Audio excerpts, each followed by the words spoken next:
আসসালামু আলাইকুম।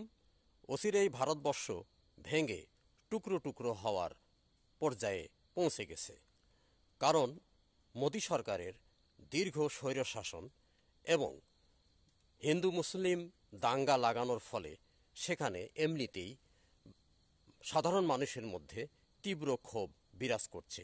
একই সাথে পশ্চিমবঙ্গে ভাষা আন্দোলনকারীরা বাংলা ভাষার মর্যাদা প্রতিষ্ঠার জন্য তীব্র লড়াই চালিয়ে যাচ্ছেন এবং তারা ইতিমধ্যেই জয় বাংলা স্লোগান দিয়ে মুখরিত করে তুলছেন এবং মোদির কুশপুত্তলিকায় জুতা মারছেন এবং আগুন ধরিয়ে দিচ্ছেন। এর ফলে সেখানে স্বাধীন পশ্চিমবঙ্গের একটা ধারণা প্রবিষ্ট হচ্ছে সাধারণ মানুষের মধ্যে। ধন্যবাদ। এতে মনে হয় পশ্চিমবঙ্গ স্বাধীন হবে একদিন।